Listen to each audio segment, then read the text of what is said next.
மக்கள் அனைவருக்கும் வணக்கம். இன்னைக்கு கந்த சஷ்டியோட 7ஆம் நாள், நிறைவு நாள்.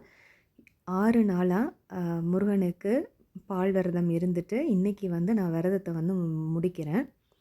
அதுக்கு வந்து பார்த்திங்கன்னா, பூஜை அறை மாதிரி எல்லாமே வந்து சுத்தம் பண்ணி வச்சுட்டு, முருகனுக்கு பிடித்த அரளிப்பூவில் வந்து மாலை கட்டி போட்டிருக்கேன். இப்போது நம்ம விளக்கை ஏற்றிக்கலாம். ஸோ விளக்கேற்றும்போது விநாயகர் துதி பாடிட்டு அதுக்கப்புறமா வந்து கந்த சஷ்டி சொல்லிக்கிட்டே விளக்கேற்ற ஆரம்பித்தேன்.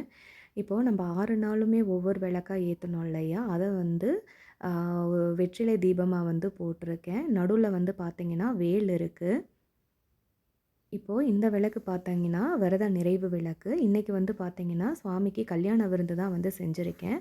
ஸ்வீட்டுக்கு வந்து திருப்பாகமும் தயிர் சாதம் வந்து கண்டிப்பாக இருக்கணும். நம்ம விருப்பத்துக்கு ஏற்ற மாதிரி சர்க்கரை பொங்கலோ இல்லை விருந்தோ வந்து நெய்வேத்தியமாக வச்சுக்கலாம். இன்றைக்கி வந்து பார்த்திங்கன்னா முருகனுக்கு வந்து திருக்கல்யாணம் நடக்கும். சஷ்டியில் இருந்தால் அகப்பையில் வரும்னு வந்து சொல்லுவாங்க. அதே மாதிரி சஷ்டியில் நம்ம விரதம் இருக்கிறோம் அப்படின்னா அதற்கான பலன் வந்து கண்டிப்பாக கிடைக்கும். இது வந்து நம்ம நம்பிக்கையை பொறுத்து. ஒரு சிலரால் விரதம் இருக்க முடியல, இல்லை நான் இருந்தேன், என்னால் பாதிக்கு மேலே கண்டினியூ பண்ண முடியலன்னு நினைக்கிறவங்க கூட மனதார முருகனை வேண்டிட்டு நீங்கள் வந்து உங்களை வேண்டுதலை வந்து வைங்க. கண்டிப்பாக வந்து அவர் நடத்தி கொடுப்பாரு. இந்த வீடியோ வந்து பார்த்திங்கன்னா நான் வந்து விரதம் இருந்து எனக்கான பலன் வந்து நான் அடைஞ்சிருக்கேன். அதே மாதிரி நான் இந்த வட்டம் இருந்தது வந்து பால் விரதம்.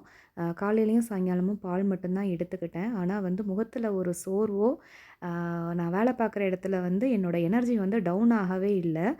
எனக்கே அது வந்து கொஞ்சம் ரொம்ப ஆச்சரியமாக இருந்தது. அதற்கான சக்தி எல்லாமே வந்து அதோட முருகன் அருளால் தான் வந்து கிடச்சிதுன்னு சொல்லிட்டு சொல்லுவேன். இப்போ ஒவ்வொருத்தவங்க வந்து எப்படி ஒவ்வொரு பண்டிகைக்கு காத்திருப்பாங்களோ அதே மாதிரி நான் வந்து அடுத்த சஷ்டிக்காக வந்து காத்திருக்கேன். கண்டிப்பாக இந்த வீடியோ பார்க்குற உங்கள் எல்லாத்துக்குமே முருகனோட அருள் வந்து கிடைக்கணும். நீங்கள் வேண்டியிருக்கிறது எல்லாமே வந்து நிறைவேறணும்னு நானும் வந்து முருகனை வந்து வேண்டிக்கிறேன்.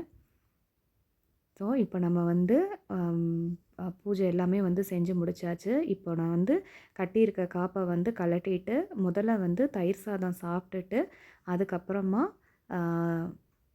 விரதத்தை வந்து முடிச்சுக்கிறேன். தேங்க்யூ. உங்களுக்கு இந்த வீடியோ பிடிச்சிருந்ததா, பயனுள்ளதாக இருந்தனா மறக்காமல் சேனலை சப்ஸ்கிரைப் பண்ணிக்கோங்க.